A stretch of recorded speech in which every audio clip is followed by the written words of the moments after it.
em casamento a José, mas antes que se unissem, achou-se grávida pelo Espírito Santo. Por ser José, seu marido, um homem justo, e não querendo expô-la à desonra pública, pretendia anular o casamento secretamente. Mas depois de ter pensado nisso, apareceu-lhe um anjo do Senhor em sonho e disse: José, filho de Davi, não tema receber Maria como sua esposa, pois o que nela foi gerado procede do Espírito Santo. Ela dará à luz a um filho, e você deverá dar-lhe o nome de Jesus, porque ele salvará o seu povo dos seus pecados. Tudo isso aconteceu para que se cumprisse o que o Senhor dissera pelo profeta Isaías: a virgem ficará grávida e dará à luz um filho, e o chamarão Emanuel, que significa Deus conosco. Ao acordar, José fez o que o anjo do Senhor lhe tinha ordenado e recebeu Maria como sua esposa, mas não teve relações com ela enquanto ela não deu à luz um filho, e ele lhe pôs o nome de Jesus. Até aqui, vamos orar mais uma vez? Senhor, obrigado pela tua palavra, obrigado por esse tempo tão especial, obrigado por tudo que nós já ouvimos através da oração, da leitura bíblica, das músicas. Obrigado, Senhor, porque nós estamos aqui para adorar o Senhor, para reconhecer que o Senhor é Rei dos reis, Senhor dos senhores, para reconhecer que o Senhor um dia entrou em nossa história e mudou tudo.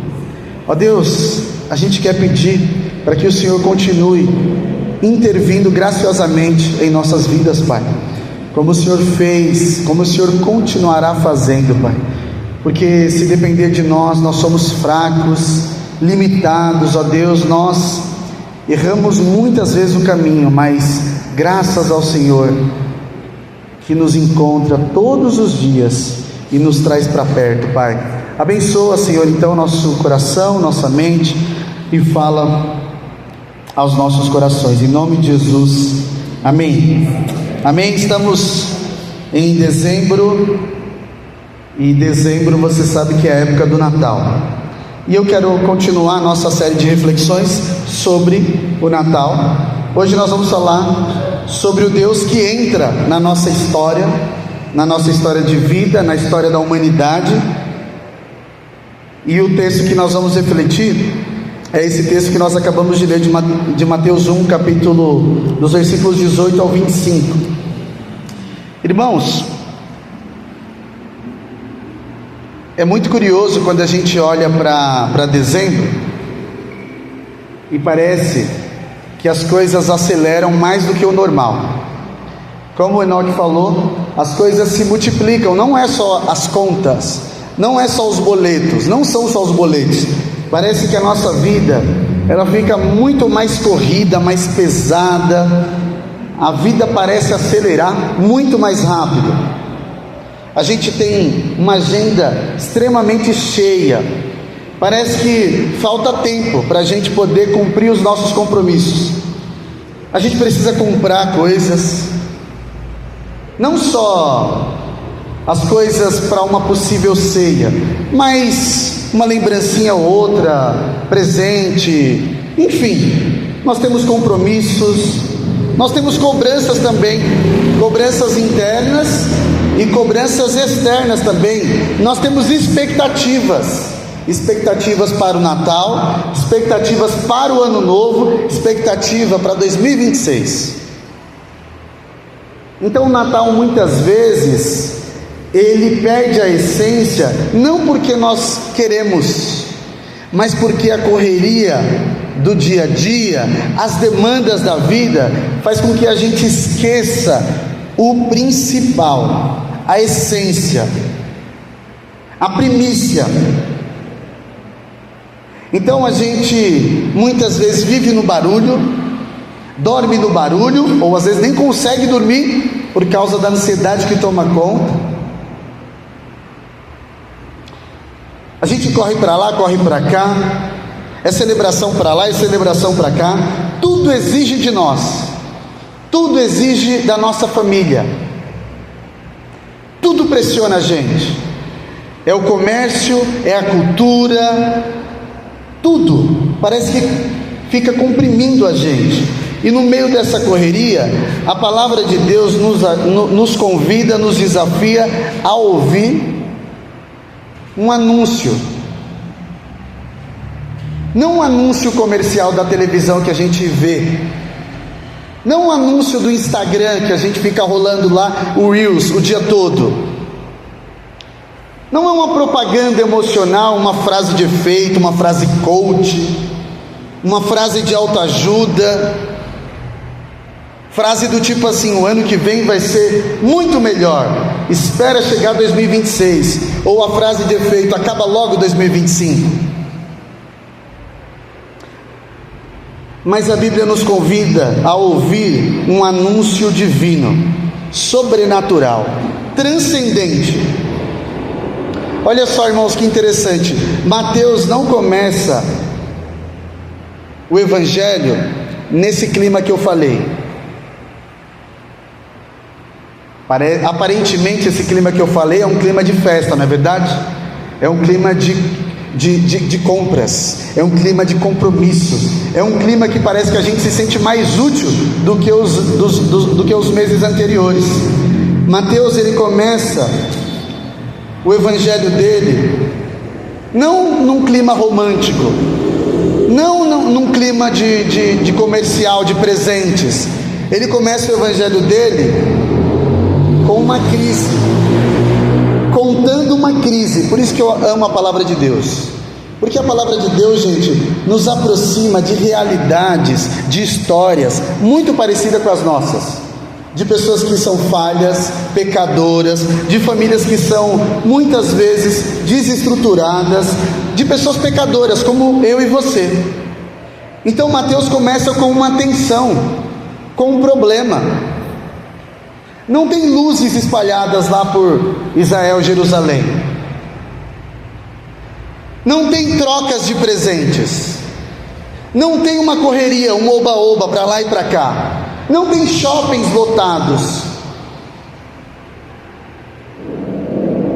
Tem uma tensão. A tensão é o seguinte, irmãos: desde Malaquias, Deus, ele silenciou. Ele não falou mais. Foi aproximadamente 400 anos sem falar com o povo. Tem um gap muito grande. Deus, em seus desígnios e propósitos, Deus, ele silencia. Ele não fala de Malaquias até Mateus. Mas o que está acontecendo? Acontece que o Império Romano, ele já oprime as pessoas, já é estabelecido o império, as pessoas estão em crise espiritual, social, a situação fugiu, como sempre fugiu, do controle humano. Então Mateus, ele anuncia o nascimento de Jesus a duas pessoas iguais a eu e você, Maria e José.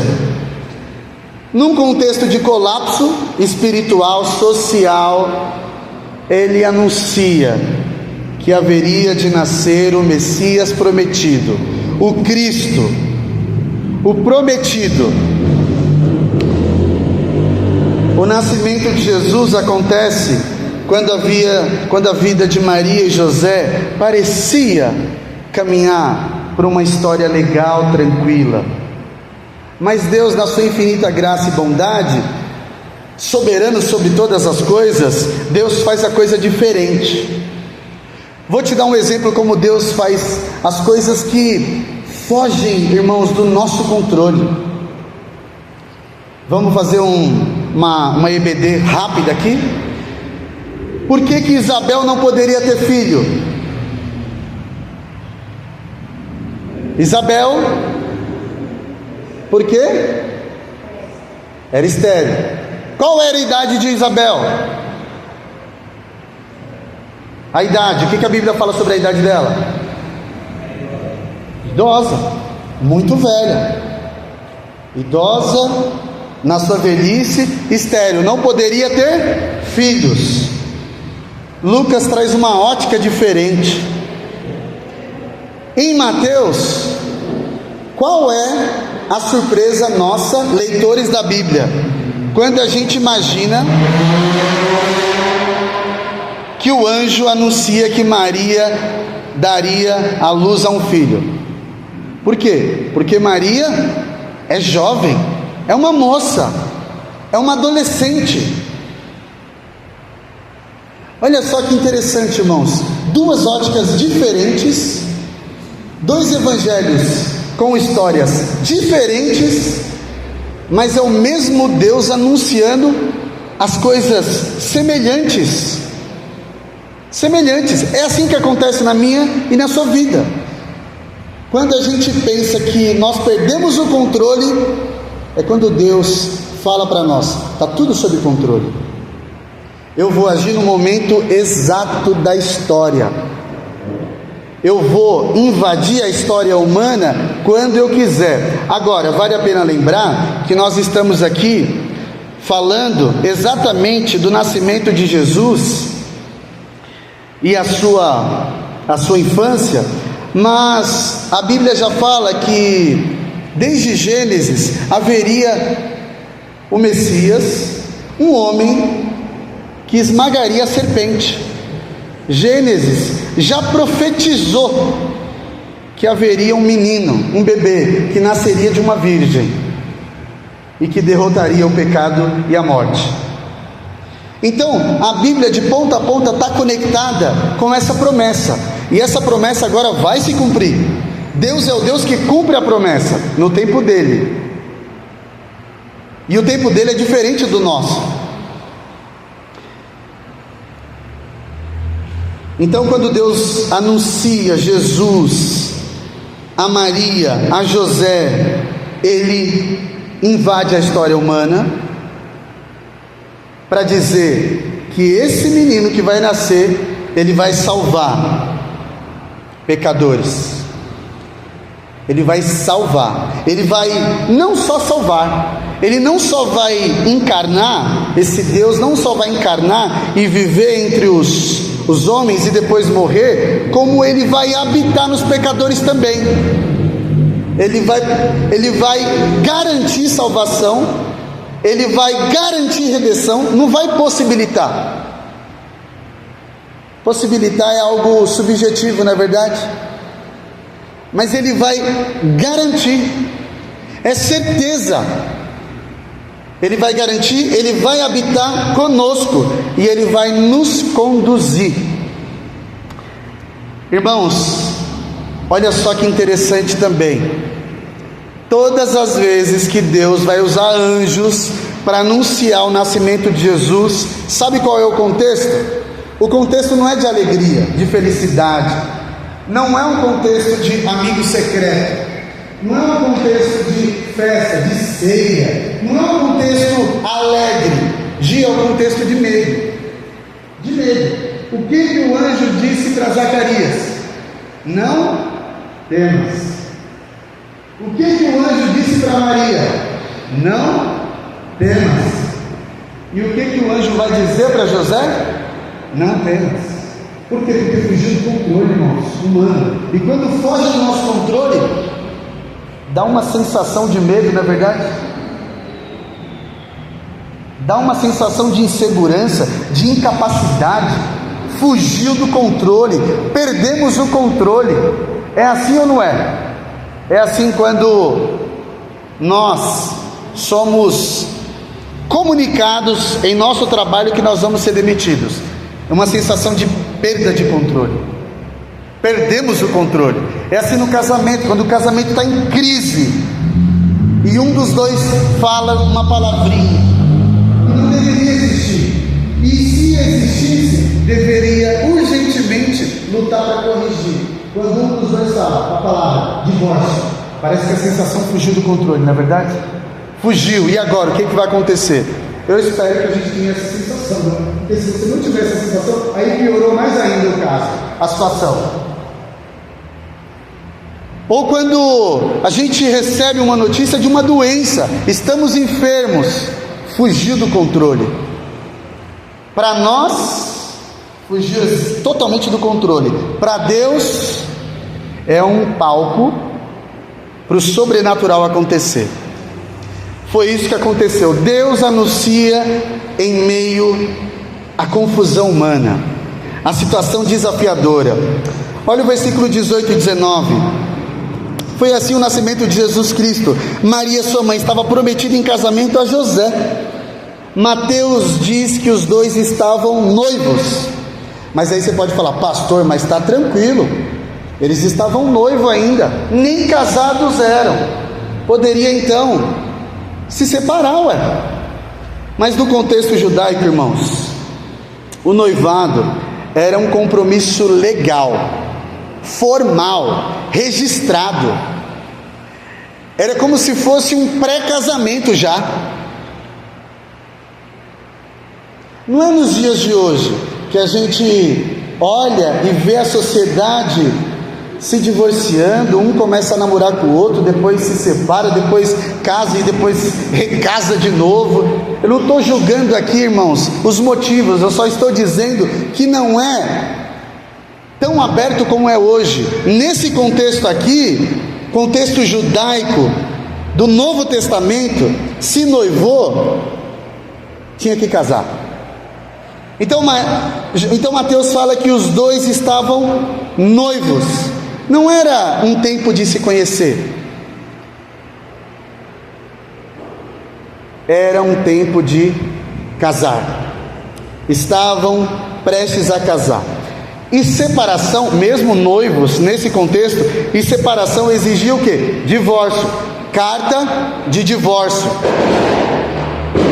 José iria precisar fazer tudo o que Moisés falou lá no Antigo Testamento. Ele poderia dar uma carta de divórcio a Maria, mas não só isso,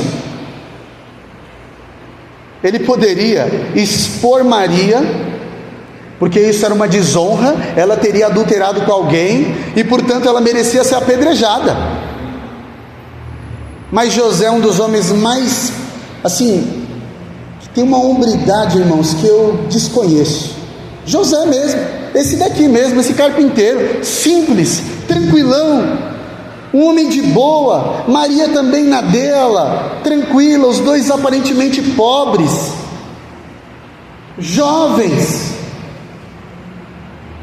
José tem medo, porque lembra quando você estava conhecendo sua amada, seu amado, quando nós estávamos nos conhecendo, amor, eu ficava já preocupado quando a Vanderléia falava para mim que queria fazer um passeio com as amigas, não desconfiando dela, mas meu coração ficava preocupado comigo mesmo.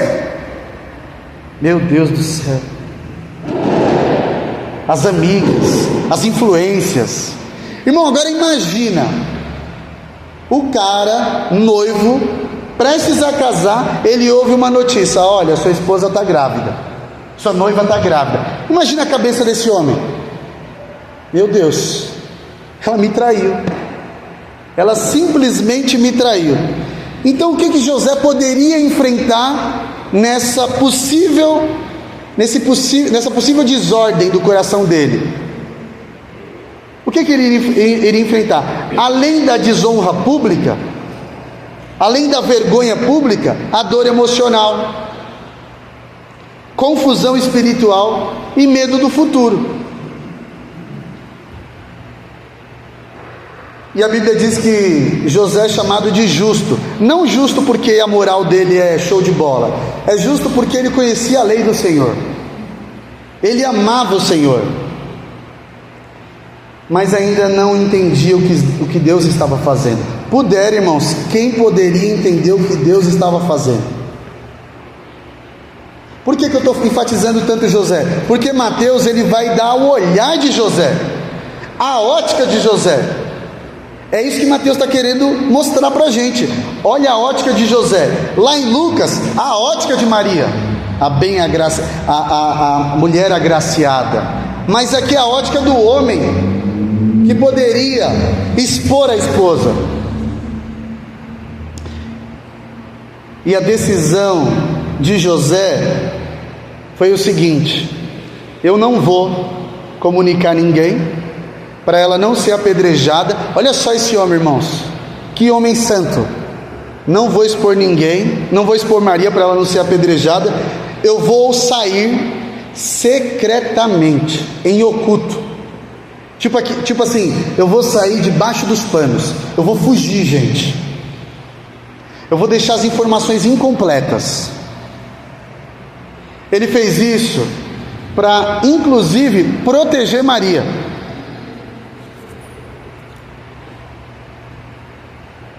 E a atenção do texto é que José não sabe o que está acontecendo, mas Deus está agindo. Deus não começa a obra dele quando a gente entende tudo, porque a gente quer entender tudo, não é verdade? A gente quer entender cada passo da fé cristã. A gente quer entender o universo, o mundo de Deus. A gente quer entender o transcendente. A gente quer entender tudo, espiritualmente falando. Nós queremos entender. Nós queremos ter certeza que se a gente der um passo aqui, a gente vai pisar firme. Agora, a pergunta para a gente é: e quem disse que a fé muitas vezes vai nos dar resposta? Quem disse que muitas vezes Deus vai nos dar o checklist do que Ele vai fazer? Ora, irmãos, o Jó, ele foi um cara que tentou fazer isso. Ele falou: Deus, e aí Deus, tudo que está acontecendo, Deus, tudo que o Senhor está fazendo, Deus, olha o que o Senhor fez. Eu perdi a esposa, eu perdi família, eu perdi tudo e todos. Aí Deus falou: beleza, tá bom então. Deus fez perguntas para Jó: tá bom, aonde você estava quando eu criei todas as coisas? Aonde você estava quando eu fiz isso, quando eu fiz aquilo? Deus não respondeu Jó, irmãos. Pode ler lá o texto. Deus fez perguntas para Jó perceber a sua incapacidade humana. De quem estava no controle, está no controle, é Deus.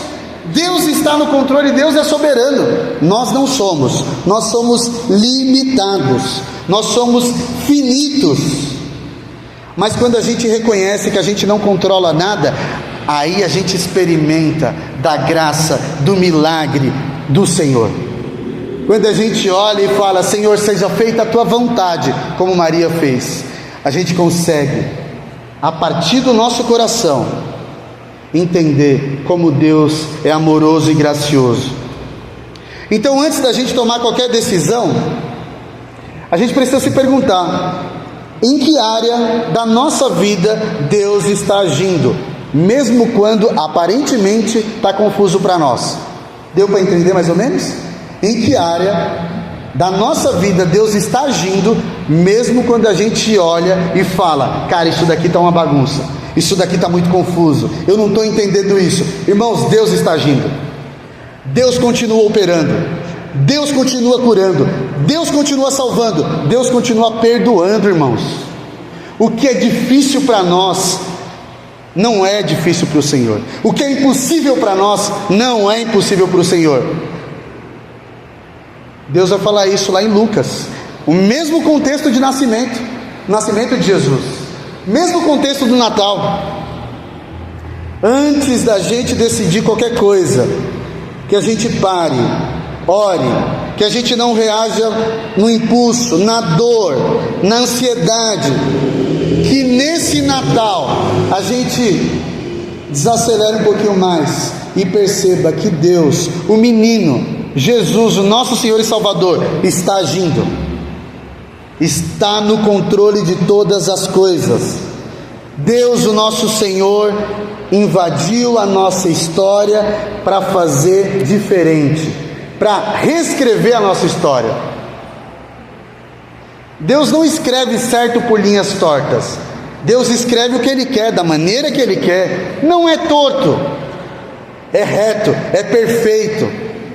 É como disse o salmista: lâmpada para os meus pés, luz, direção, é a tua palavra. E aí nesse diálogo de José, nesse diálogo do anjo, nesse diálogo de Deus, de José, nesse diálogo espiritual, Deus revela um Salvador. Não apenas um milagre, Deus revela um Salvador.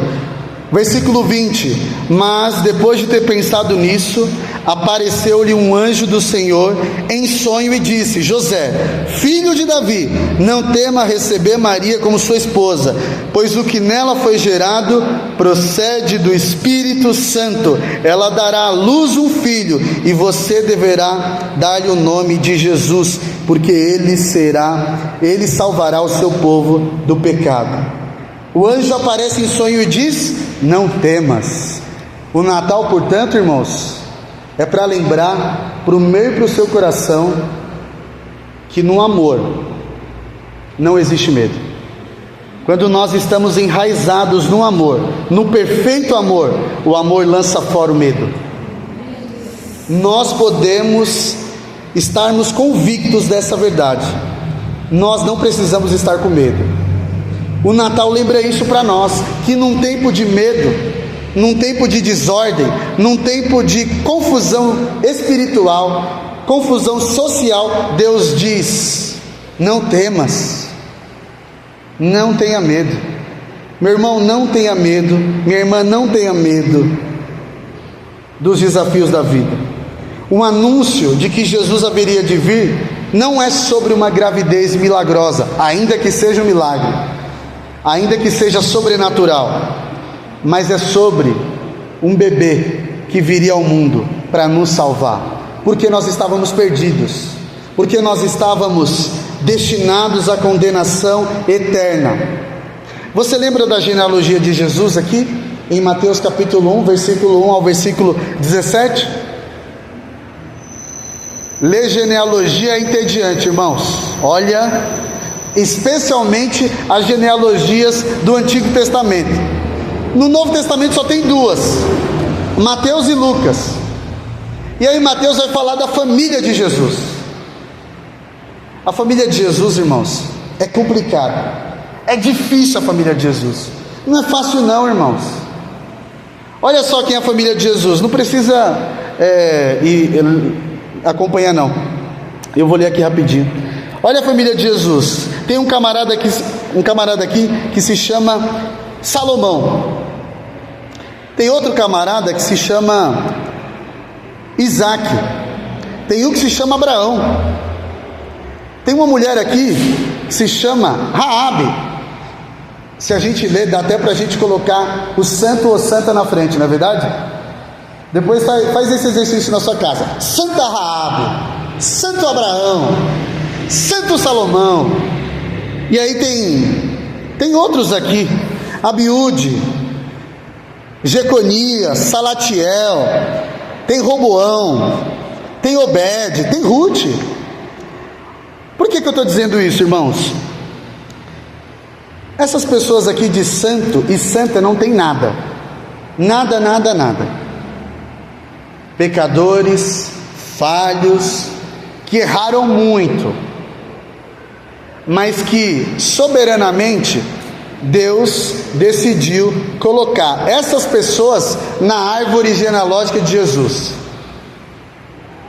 Mas por que eu estou dizendo isso, irmãos? Porque Mateus escreve para testificar que Jesus é o rei e que o trono de Davi não está vazio. Jesus, ele vai assumir o trono de Davi. Vai se cumprir a promessa. Vai chegar um tempo em que Jesus sentará no trono de Davi. Davi também está aqui. Você conhece a história de Davi? Davi não foi só aquele rapaz que lutou contra o Golias naquela batalha épica e Deus deu a vitória para Davi. Irmãos, no final, Mateus vai dizer que Jesus haveria de nascer, enquanto os outros foram gerados. E essa família de Jesus é uma família complicada, difícil, igual a gente. Mas a mesa de Jesus é para essas pessoas mesmo. E o Natal nos lembra que esse Salvador salvou essas pessoas deserdadas, imperfeitas, mentirosas, pecadoras, assassinas, como Davi foi, adúlteros. Na genealogia era impossível colocar uma mulher. Mateus colocou mulheres, e essas mulheres não foram judias. Raabe, irmãos, vocês podem ler Josué, lê a história de Raabe. A gente se pergunta, o que Raabe está fazendo ali? Aí ao mesmo tempo eu me pergunto, o que eu estou fazendo no livro da vida? O que meu nome está fazendo ali? Por que, irmãos? Porque nós somos pecadores que fomos alcançados por um Deus Salvador. E que essa mesa de Jesus, essa ceia do Natal, é uma mesa que não deve ter acepção de pessoas. Não deve. Jesus é quem escolhe. Deus é quem escolhe. Nós respondemos a esse chamado. Então, o Natal é uma lembrança, um lembrete de que Deus vai habitar no meio do povo. O Natal é um lembrete de que a mulher dará luz a um filho, e o nome dele vai ser Jesus, e Jesus significa Salvador, porque ele vai salvar o seu povo dos seus pecados. O Senhor salva, Jesus. Então o problema que eles viviam, lembra que era social? Lembra que era político? Lembra que também era emocional? Lembra esses problemas que ele vivia? Que eles estavam vivendo? Jesus não veio apenas melhorar essas condições deles, sabe? Porque às vezes a gente pensa sobre isso. Jesus me ajuda nessa área. Jesus me ajuda aqui, me ajuda acolá. Irmãos, Jesus ele veio para redimir o pecador, para perdoar o pecador, para mudar a história da vida do pecador. Jesus veio para salvar o pecador. E quando eu falo de salvação, não é só salvar a nossa alma, como se a gente fosse apenas um fantasma, sabe? Salvar a nossa alma do inferno. É para nos dar vida, irmãos, para nos dar salvação, que essa salvação começa aqui agora, e vai para a vida eterna. É para a gente ter vida em abundância, para a gente não ficar mendigando as coisas, para a gente não ficar repartindo a nossa vida, porque nós temos um Deus absoluto, inteiro, completo. Então eu não sou salvo e fico mendigando, sabe? Igual aqueles cachorrinhos que ficam na frente daquela máquina de frango. Não, eu já tenho a porção, você já tem a porção, e a porção é Jesus. Jesus é o pão da vida, Jesus é a água viva, irmãos. O Natal não anuncia apenas um nascimento extraordinário, o Natal anuncia um Salvador. Um Salvador. Aqui está o coração do Evangelho, irmãos. Nós não somos salvos porque nós tentamos. Irmãos, olha a genealogia, olha a família de Jesus, olha as pessoas, olha pra gente, irmãos, pecadores, miseráveis, precisamos da graça de Deus. Se a gente tentasse se salvar, a gente não conseguiria, mas porque Deus enviou um Salvador, e é pela graça de Deus nós somos salvos. Então, irmãos, o que a gente está esperando nesse Natal? A gente está esperando uma ajuda de Jesus, como se ele fosse um mágico, como se a gente esfregasse a lâmpada e falasse: Jesus, eu quero esse presente. Mas Deus está falando: meu filho e minha filha, eu já tenho o melhor presente. O melhor presente está aqui, ó. Jesus Cristo de Nazaré, o melhor presente que você e eu poderíamos receber, irmãos. Mas a gente quer dar presente, a gente quer compartilhar presente. Nada contra, louvado seja o Senhor, compartilhar presente, dar presente a quem você ama. Não estou falando disso, eu estou dizendo que tem um presente que é eterno, que é espiritual, que vai satisfazer o nosso coração. tem um presente que é melhor, tem um presente que é real, tem um presente que vai satisfazer a nossa necessidade de querer se salvar, a nossa necessidade de querer provar para as pessoas que a gente merece coisas delas, atenção, porque às vezes a gente está carente, a gente quer o amor das pessoas, e não estou falando que a gente não tem expectativa, a gente tem expectativa, a gente quer estar junto das pessoas, mas quando a gente olha para esse presente é o que diz tudo. Você já é amado, você já é amada. Eu nasci e vou morrer por você, por nós. Irmãos, que a gente consiga confessar a Deus aquilo que a gente não consegue vencer sozinho. Nós fomos escolhidos para sermos filhos e filhas de Deus. E essa conversa continua, irmãos. Mateus, ele vai dizer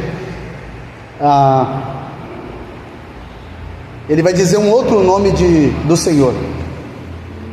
Não é só Jesus o nome dele, Jesus o Salvador, Jesus o que salva. O nome dele também será chamado Emanuel, Deus conosco.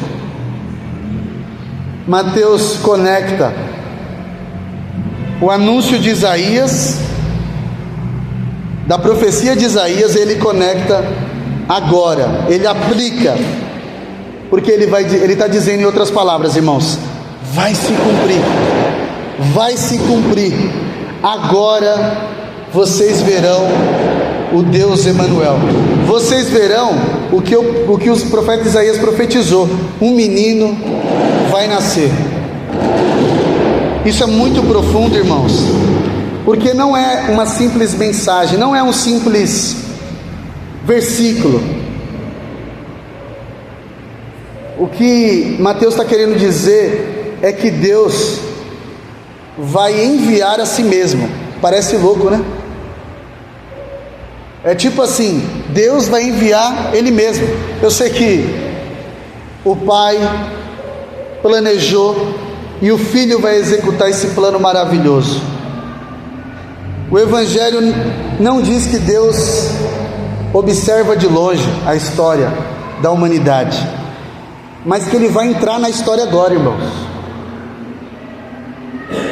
E as pessoas estão esperando um Salvador forte, um Salvador guerreiro, um Salvador que ia lutar contra o Império Romano, um Salvador só para os judeus. Era isso que eles estavam esperando, era isso que José estava esperando. Mas o Evangelho diz que o Emanuel vai nascer no meio da dor. Deus conosco vai nascer no meio da confusão. Ele vai nascer no pecado, através de uma mulher que é pecadora, para perdoar inclusive essa mulher. Então ele vai nascer de maneira humilde, simples, entre as pessoas humildes. Maria e José eram humildes. E aí eu aprendo, irmãos, que o Evangelho não é sobre subir, não é sobre eu subir até Deus. Às vezes a gente quer, né? Eu quero subir, Senhor, eu quero ficar mais próximo do Senhor. Mas o Evangelho me ensina que Deus desceu até nós, irmãos. Deus veio até nós. Esse ponto é tão interessante, irmãos, porque ele dissipa o abandono que muitas vezes eu sinto e que você sente às vezes. O abandono, a solidão, aquele coração que vez ou outra nós sentimos um coração abandonado, um coração que parece que todo mundo desistiu da gente, que Deus já não vê mais a gente, não olha mais a gente, Deus já não se importa mais com a gente. Aquelas noites traiçoeiras, aquela dor que só você sente, mas eu falo que é uma dor da alma mesmo, aquele choro escondido, aquele nó na garganta, você definitivamente pensa: Deus se esqueceu de mim, Deus não está olhando para mim nem por mim, Deus não veio. Mas o Natal lembra que esse Deus Emanuel é um Deus conosco, é um Deus que veio e está e permanece junto com a gente. O Natal nos lembra que Deus não desistiu da gente. Deus não desistiu da gente. A gente desiste dele. Desiste dele como, Luciano? Esquecendo dele esse mês, esquecendo do que ele fez, esquecendo do propósito, o porquê que ele veio ao mundo. A gente esquece do Senhor, deixando o tiquinho para o Senhor, o cansaço para o Senhor, as últimas frases de oração, a gente deixa para Ele: Senhor, obrigado pelo dia. Buf, descansa e dorme. A gente deixa para Ele, e a gente está querendo dizer: Senhor, deixa eu continuar na minha loucura, Senhor, deixa eu continuar na minha correria, Senhor, deixa eu continuar, Senhor, mentindo para mim mesmo, que às vezes nem está corrido, mas a gente está falando: eu estou na correria. E Deus está falando: cara, eu quero dizer para você uma coisa, deixa eu carregar isso daí que você está carregando, deixa eu carregar seu fardo pesado, deixa eu carregar essa mochila pesada que você está carregando. O Natal é para lembrar que Deus está conosco, não só para a gente olhar e falar: que legal, os valores do Natal são esses, amor, misericórdia, fraternidade. Não só isso, mas Deus está nos chamando a viver uma vida de paz, uma vida leve, irmãos. Eu não sei se você vive como alguém que está acompanhado por Deus, que você sente a presença de Deus, irmãos, que você ouve um louvor, ouve uma pregação e que você não segura o choro, não segura a emoção. Quando você fala de Jesus para alguém, você fala: cara, há uma possibilidade. Quando você vê o mundo desabando e Deus consegue te dar paz, você fala: é Deus aqui, não é sorte. Vou usar a frase: nunca foi sorte, sempre foi Deus. Sempre foi Deus. Que Deus nos ajude a carregar aquilo que está pesado, que a gente consiga compartilhar com Ele, que a gente carregue o fardo dele que é leve, o jugo dele que é suave. E para a gente concluir, irmãos, nesse diálogo de José, o anjo, sonho, Deus, divino, o versículo 24 e 25, José obedeceu. Deus chamou José para uma obediência. Lembra que eu falei que na cabeça de José era difícil, irmãos? Era complicado, era embaçado. Olhar para sua noiva agora e ver que ela estava grávida e não era dele, humanamente falando. Imagina que José estava com a confusão mental dele. No final, vai dizer que José vai obedecer, ele vai assumir um BO que não é dele. Irmãos, olha o exemplo de hombridade desse cara, olha o exemplo de companheiro de vida desse cara. Ainda nesse sentido: olha, não estou entendendo nada também, e meu marido pode me abandonar. Ou seja, a cabeça dela, mas eu imagino que a cabeça dela, mesmo não entendendo nada, vem que o marido dela chegar e falar: Maria, eu estou com você. Olha o senso de confiança, irmãos. Olha esse homem simples, carpinteiro, tranquilão, José. Olha o que esse homem nos ensina, o que esse homem me ensina, irmãos. Porque às vezes eu quero fazer igual Adão e Eva, eu quero transferir responsabilidade, eu quero falar: vai para lá, eu quero viver igual uma batata quente, passa para lá esse problema. E o cara me ensina: assume, cara, assume a responsabilidade. Ensina pra gente que a maturidade tem a ver com assumir aquilo que vem de Deus. Porque às vezes a gente discute com Deus: Deus, eu não tenho nada a ver com isso, meu familiar, meu parente. É o mundo dele, essas coisas são deles. Eu não tenho nada a ver com isso. Deus está falando, é você que eu quero usar. É você que eu vou escrever uma história sobrenatural que vai ficar pelo resto da vida. Todo ano a gente vai falar de José. Todo ano a gente vai falar desse homem. Submisso ao Senhor, irmãos. Obediente ao Senhor. Versículo 24 e 25. Ao acordar, José fez o que o anjo do Senhor lhe tinha ordenado. Em outras palavras, José obedece. Quem manda sou eu. E José, sim, Senhor. Sim, Senhor, bato continência, Senhor. Eu me casei, Senhor, então eu vou obedecer, Senhor, porque tem uma aliança. Senhor, eu me comprometi com o teu corpo, com a tua igreja local. Senhor, está aqui, Senhor. A gente não bate continência para humanos, para nós mesmos. A gente fala, Senhor, é um joia. É um joia. Então está tudo certo. Irmãos, José nos ensina sobre submissão. Lembra que eu falei que a gente quer entender tudo? Quando a gente olha para a fé, muitas coisas a gente não vai entender. Mas quem disse que Deus está chamando a gente para entender tudo? Deus está chamando a gente para obedecer e para confiar.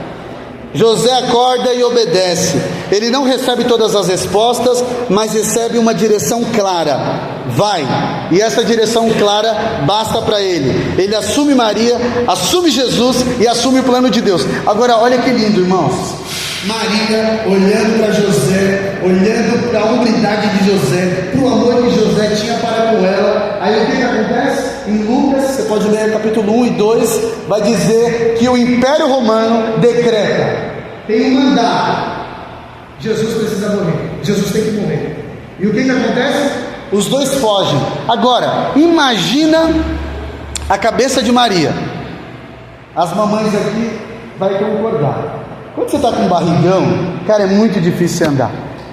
Você fica cansada, fica estressada muitas vezes, tem desejos, tem um montão de coisa, gente.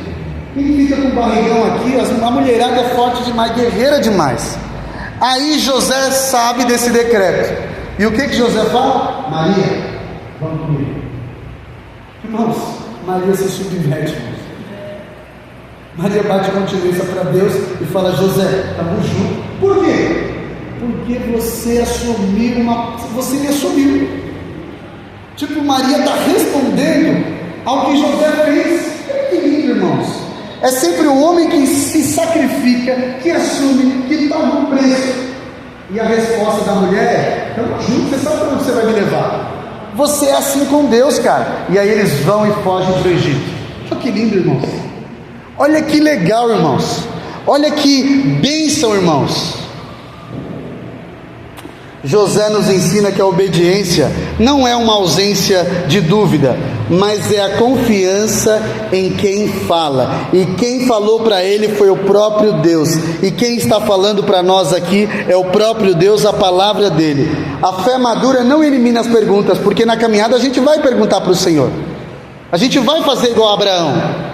A gente vai sair, mas às vezes a gente vai questionar. Não um questionar pagão, mas um questionar do tipo assim, Senhor, é isso mesmo?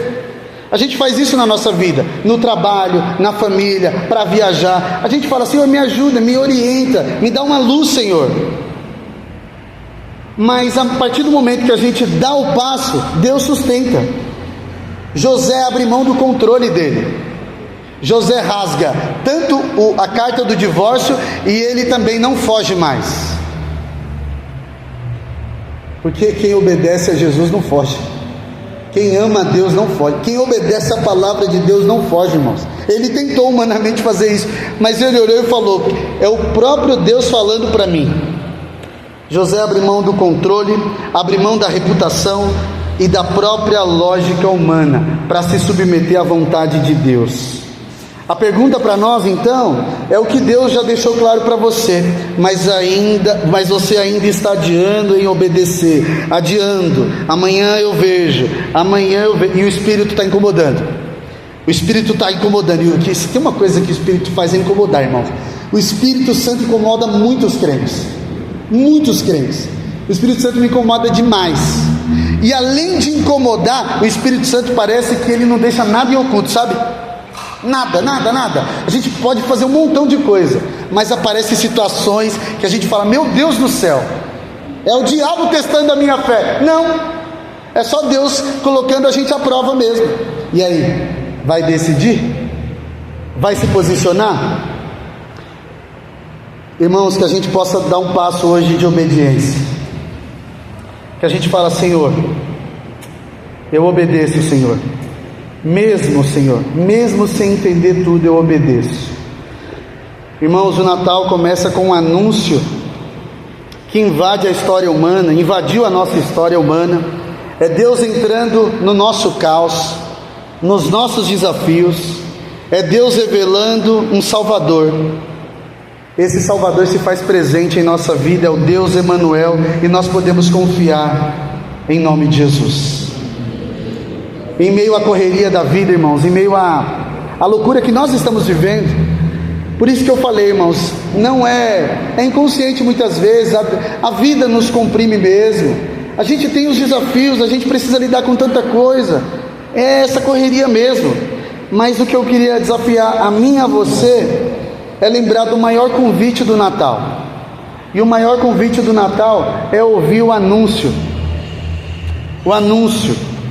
de que a gente pode crer no Salvador, descansar na presença do Salvador e responder com obediência. Deus ainda salva, Deus ainda muda histórias, Deus ainda está conosco e continuará para sempre. Amém? Vamos orar. Baixe sua cabeça. Senhor, obrigado pela tua palavra, obrigado, Senhor, porque Deus, obrigado, Senhor, porque o Senhor mudou a nossa história. Ó Deus, nós te louvamos porque nós não conseguiríamos por nós mesmos.